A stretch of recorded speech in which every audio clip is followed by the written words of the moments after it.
ప్రియమైన యాదవులారా, మీ అందరినీ ఒక తాటి మీదకు తెచ్చేందుకు, మీ అన్ని సమస్యలకు పరిష్కారం చూపేందుకు కేవై విజన్ యాప్ వస్తుంది. వెంటనే ప్లే స్టోర్ కి వెళ్ళి ఇన్స్టాల్ చేసుకోండి. అతడు ముచ్చర్ల పృథ్వీరాజ్ అన్న.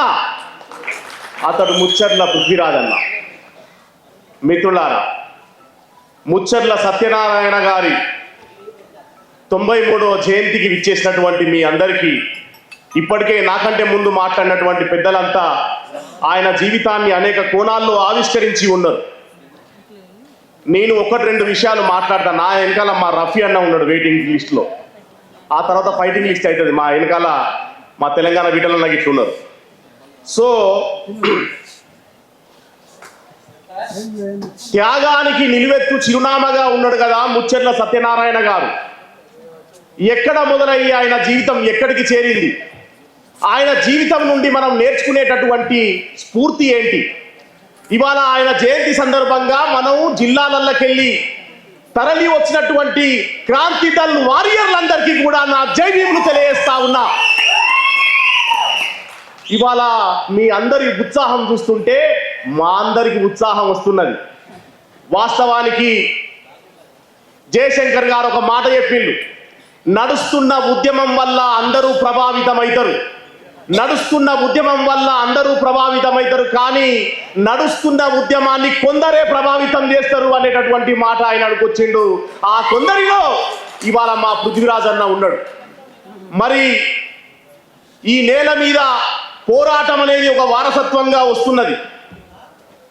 ఆయన ఒక కళాకారునిగా, ఒక కవిగా మొదలై నాటకాలేసి ప్రజల్ని ఎంటర్టైన్ చేసి ప్రజల్ని ఆలోచింపజేసినటువంటి ఒక నాటక కళాకారుడికి ప్రజాసేవ ఎట్లా అబ్బింది, ఎట్లా ఆయన ప్రజల వైపు నిలబడ్డాడు అనేటటువంటి విషయం చూస్తే నాకు ఈ పుస్తకం చదివినప్పుడు చాలా ఆశ్చర్యకరమైనటువంటి విషయాలు తెలిసినాయి. అంటే తెలంగాణలో ఒక సాధు జీవన సంస్కృతి ఉంటుంది. మా ప్రొఫెసర్ ఇక్కడ జయదీర్ తిరుమలరావు సార్ ఉన్నారు. ఆయన చూస్తే అంత పెద్ద పరిశోధకుడు ఒక సాధువులాగా, ఒక ఎలాంటి ఆవేశం లేకుండా, ఎలాంటి కోరికలు లేకుండా ప్రజల కోసం జీవించేటటువంటి మట్టి మనుషుల గడ్డ మన తెలంగాణ. ఈ గడ్డ మీద ఎక్కడ పిడికెడు మట్టి తీసుకున్నా ఆ మట్టి వీరుల కథల్ని చెప్తుంది. అట్లాంటి వీరుల గడ్డ మన తెలంగాణ. మరి ఈ వీరుల గడ్డ మీద ముచ్చర్ల సత్యనారాయణ గారి చరిత్రని కనుక చూస్తే మనకు చాలా ఆశ్చర్యంగా, ఆయన ఒక అసెంబ్లీలో పాటగానిగా అడుగు పెట్టడం అనేది చాలా ఆశ్చర్యకరమైన విషయం. ఇప్పుడు ఇవాళ చాలా మంది కళాకారులు ఎమ్మెల్సీలుగా, ఎమ్మెల్యేలుగా పోతే మేమే మొదటోళ్ళమని అనుకుంటున్నారు. కానీ కాదు కాదు, ప్రజల కోసం గొంతెత్తి సంజీవరెడ్డి మామ అని పాట పాడినటువంటి, ఈ తొవ్వ వేసినటువంటి పెద్ద మనిషి మనకు ముచ్చర్ల సత్యనారాయణ గారు ఉన్నారు అనేటటువంటి విషయాన్ని మనం ఇక్కడ గుర్తుపెట్టుకోవాలి. అయితే ఆయన పదవుల కోసం ఎప్పుడు ఆపచన పడ్డోడు కాదు. ఆయన దళిత బహుజనుల కోసం నిలబడ్డటువంటి వ్యక్తిగా ఈ పుస్తకం చదివినప్పుడు నాకు అనిపించింది. ముచ్చర్ల సత్యనారాయణ గారు ఎమ్మెల్యే కాకముందు, మినిస్టర్ కాకముందు ఒక సర్పంచ్గా ఉన్నాడు అని ఇప్పటిదాకా పెద్దలు చెప్పింది కదా. ఆ సర్పంచ్గా ఉన్నప్పుడు ఆయన చేసిన పని ఏందయ్యా అంటే, ఒకరోజు గవర్నమెంట్ స్కూల్ పోయిందట. చూద్దాం ఎట్లా చెప్తాను పంతులు చదువని. పోతే ఆ క్లాస్ రూమ్లో ఇద్దరు పిల్లల్ని దూరంగా కూర్చోబెట్టిల్లట. అందరినీ ఒక దగ్గర కూర్చోబెట్టి ఇద్దరు పిల్లల్ని క్లాస్ రూమ్లో మూలకు కూర్చోబెట్టిల్లట ఇద్దరిని. పంతులు గారు, అయ్యా సారు ఎందుకు వాళ్ళని దూరం కూర్చోబెట్టిళ్ళు అంటే, సార్ వాళ్ళు అంటరానోళ్ళని ఈ ఊళ్ళో ఉన్నోళ్ళు వాళ్ళని దూరం కూర్చోబెట్టమన్నారు, అందుకే నేను కూర్చోబెట్టినా అన్నాడట ఆ పంతులు. సత్యనారాయణ గారు నిజంగా ఒక అప్పర్ కాస్ట్ అయినా అయ్యుంటే ఆయన నాకు సంబంధం లేదనుకోని సరతి అనుకుంటాడు. కానీ సత్యనారాయణ గారు ఒక బహుజన బిడ్డగా ఏం చేసిందంటే, వాళ్ళని తీసుకొచ్చి ముందు అందరితో కలిపి కూర్చోబెట్టమని అనేటటువంటి ఒక మాట అనుకొచ్చింది. కాబట్టి మనకు సత్యనారాయణ బాబులో ఏం కనబడుతుంది అయ్యా అంటే, ఆయనలో ఒక బహుజన ఫిలాసఫీ కనబడుతుంది. ఆయనకి ఈ దేశంలో సంపద సృష్టికర్తలు ఎవరు, ఈ దేశంలో అధికారం ఎవరి చేతిలో ఉంది అనేటటువంటి విషయం తెలుసు. అందుకే ఆయన ఈ సంజీవరెడ్డి మామ పాట రాయక ముందే అంటరాని వాళ్ళ గురించి, అంటే ఒక తిప్పలా అనకుంటే ఒక తిప్పలా అని చెప్పి ఒక పాట రాసి దళితుల కోసం ఆయన ఏమన్నాడయ్యా ఆ పాటలో అంటే, నా పెంట మీద కోడి పెట్ట నీ వంటకేమో ఇష్టమాయే, నేనంటే మాత్రం అంటవాయే ముట్టవాయే ఏంది దొరా అనేటటువంటి మాట అనుకొచ్చాడు. అంటే మనకు దొరని ప్రశ్నించిండు అంటే గూడాంజన్న గుర్తొస్తాడు. దొర ఏందిరో, దొర పెత్తనం ఏందిరో అన్నటువంటి గూడాంజన్న గుర్తొస్తాడు. అంతకంటే ముందు ఈ దొరల ఆధిపత్యాన్ని ప్రశ్నించిన వాడు మన ముచ్చర్ల సత్యనారాయణ బాబు. అట్లాంటి ముచ్చర్ల సత్యనారాయణ బాబుకి బహుజనవాదం మీద ఒక అచంచలమైనటువంటి విశ్వాసం ఉన్నది. అంటే రాజకీయాల్ని అర్థం చేసుకోవడానికి ఈ దేశంలో ఎవరికి అధికారం ఉన్నది, ఎవరు పాలకులుగా ఉన్నారు అనేటటువంటి విషయం పట్ల ఆయనకి ఒక రాజకీయ స్పష్టత ఉన్నది. ఆ స్పష్టత నుండే ప్రశ్నించేటటువంటి ఒక పని చేసిండు. ఆ ప్రశ్న ఏందయ్యా అంటే, కులం కులం కులమురా, కులమే నీ బలమురా, రాజకీయ పార్టీలు అగ్రకులాల అంటరా, సంఖ్యలేని అగ్రకులపు రంకులాటల పార్టీలు, మీదికేమో పార్టీరా, వారికేమో కులమురా, మనకేమో పార్టీరా, పార్టీ అనే పంజరంలో క్రమశిక్షణ పేరు మీద మనల బందీ చేసిరా. అంటే మనకు ఎస్సీ సెల్లు, మనకు బీసీ సెల్లు, మనం వెనుక లైన్లో కూర్చుండే మన పని అప్పర్ కాస్ట్ పార్టీలల్లా.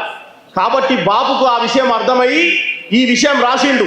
వాళ్ళు ఆడేటి ఆటరా వెనుకబడిన సోదరా, నీ వెనుకబాటు ఏడరా, ఇకనైనా తెలుసుకో, తెలివితో మసులుకో, ఒక్కటై నిలవాలి, అగ్రకులపు ఆటలు సాగనివ్వరు అనేటటువంటి ఒక గొప్ప మాట అన్నాడు. అని సమస్త సంపదలను సృష్టించేది మనమే, పంటలు పండించేది మనమే, ప్రతి పనిలో మనమే, ఏ పని చేయకుండా బతికే దొరలు, మన కష్టంతోని బ్రతికే పరాన్న జీవులు మన మీద పెత్తనం చేసుడేందిరా. ఎట్లా ప్రశ్నించిండో చూడండి. అగో అది ముచ్చర్ల సత్యనారాయణ గారిలో ఉన్న ధిక్కారం. అందుకే ఆయనని ధిక్కారం.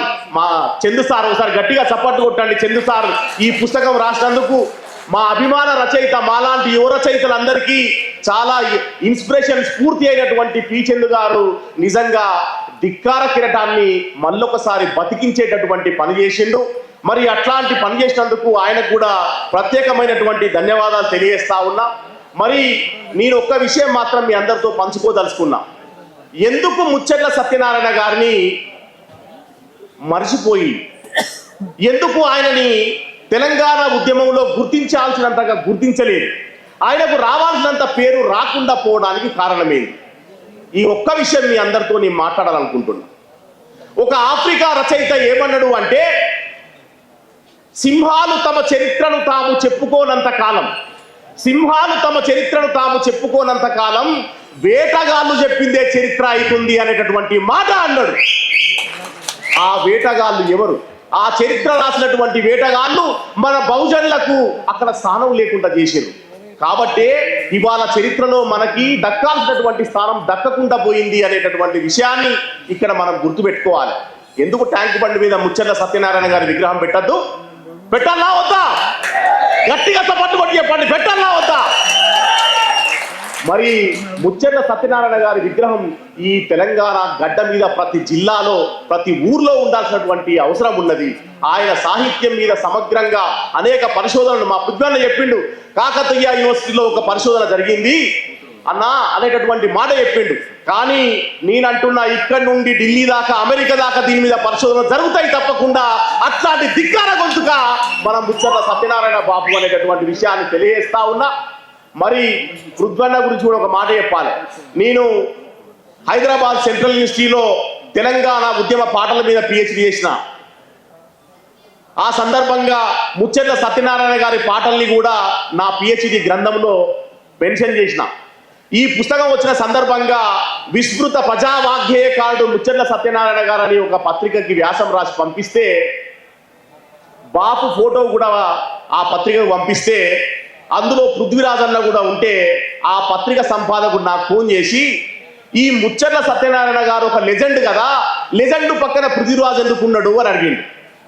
నాకు చాలా ఆశ్చర్యం అనిపించింది. ఎందుకు అంటే, ముచ్చర్ల సత్యనారాయణ గారి కుమారుడే పృథ్వీరాజు అనేటటువంటి విషయం ఇవాళ మీడియాకే తెలియకుండా ఉన్నది. సొంత కాలం మీద ఎదిగినటువంటి నాయకుడిగా ఇవాళ పృథ్వీరాజ్ అన్న గారిని చూడాలి. చాలా మంది రాజకీయ నాయకుల కొడుకులు ఎట్లా ఉంటారంటే, ఆస్తుల్ని కాపాడనీకి, అంతస్తుల్ని కాపాడనీకి, అవినీతిని కాపాడనీకి వాళ్ళు వారసులుగా తయారవుతారు. కానీ పృథ్వీరాజ్ అన్న ముచ్చర్ల సత్యనారాయణ త్యాగాన్ని కాపాడనీకి వాళ్ళ నాయకుడైండు అనేటటువంటి విషయాన్ని మనం గుర్తుపెట్టుకోవాలి. మరి ఇట్లాంటి త్యాగశీలురైనటువంటి బిడ్డల యొక్క త్యాగాల పునాదుల మీద 1300 మంది బిడ్డలు చచ్చిపోతే తెలంగాణ వచ్చింది. తెలంగాణ వచ్చినాక ఏం జరిగింది అంటే అగ్రవర్ణాల నుండి అగ్రవర్ణాలకు అధికారం బదలాయింపు జరిగింది. ఆంధ్ర అగ్రవర్ణాల నుండి తెలంగాణ అగ్రవర్ణాలకు అధికార బదలాయింపు జరిగింది తప్ప 93% ఉన్నటువంటి ఎస్సీ ఎస్టీ బీసీ మైనార్టీలకు దక్కింది మాత్రం ఏమీ లేదు అనేటటువంటి విషయాన్ని మనం ఇక్కడ గుర్తుపెట్టుకోవాలి. మీ అందరూ ఒక ప్రత్యామ్నాయం రావాల్సి ఉన్నది అన్నప్పుడు అలా చప్పట్లు కొడుతుంటే నాకు చాలా సంతోషం అనిపిస్తా ఉన్నది. అందరి మనసుల్లో ఒక అగ్నికీల రగులుతా ఉన్నది అనేటటువంటి విషయాన్ని కూడా ఈ సందర్భంగా గుర్తు చేస్తా ఉన్నాం.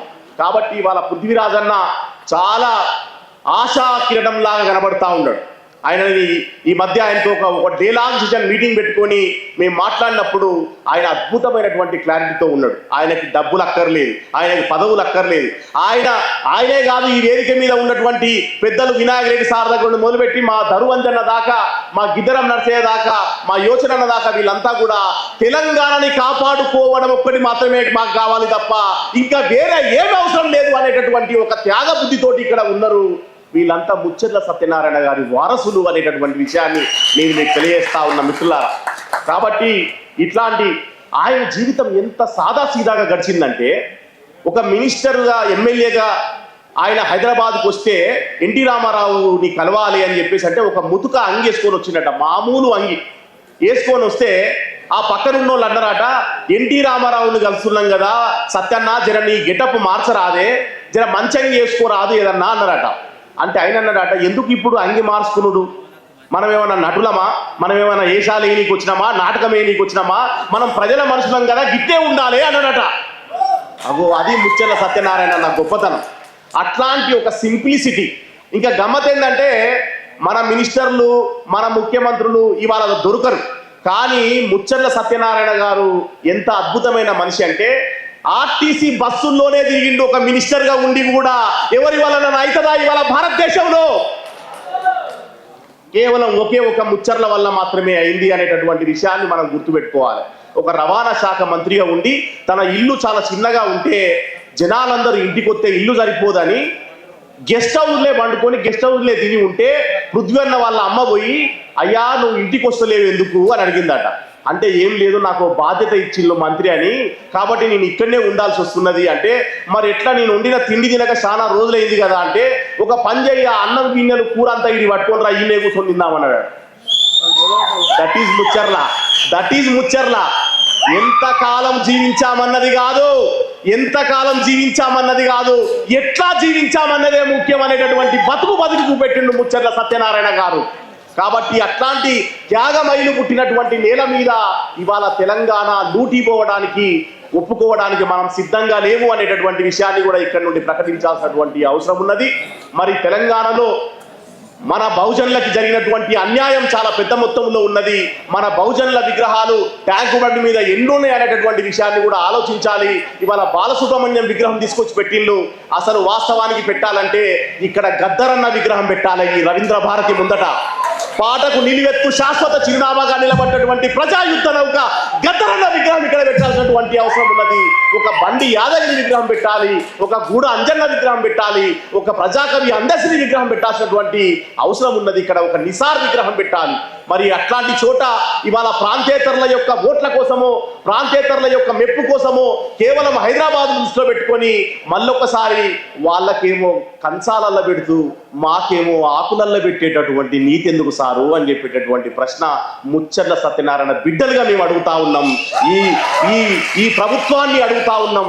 కాబట్టి ముచ్చర్ల సత్యనారాయణ గారు ఒక ధిక్కార స్వరంగా మనందరికీ ఇచ్చిపోయినటువంటి ఆస్తి ఏంటంటే ఈ ప్రజల కోసం, ఈ మట్టి కోసం నిలబడేటటువంటి ఒక శక్తిని ఇచ్చిపోయిండు. కాబట్టి బాబాసాహెబ్ అంబేద్కర్ చెప్పినట్టు నీ కోసం జీవిస్తే నీలోనే ఉంటావు, జనం కోసం జీవిస్తే జనంలో ఉంటావు అనేటటువంటి విషయాన్ని గుర్తు చేస్తూ నాకు ఈ అవకాశం ఇచ్చినందుకు మళ్ళొకసారి మా పృథ్వీరాజ్ అన్నకు Jai Bhim. Thank you very much. Jai Mucharla Satyanarayana. Hello యాదవ్లారా, ఎందుకు ఇన్ని వేర్వేరు యాప్స్ వాడుతున్నారు? న్యూస్, జాబ్స్, గ్రాసరీ, ఒక్కొక్కటి వేరువేరు.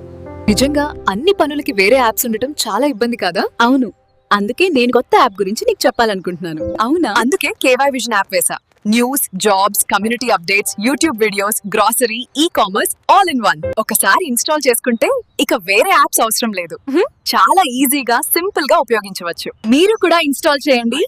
మీ స్నేహితులు అండ్ కుటుంబ సభ్యులను రిఫర్ చేసుకోండి. మరి గిఫ్ట్ పొందండి.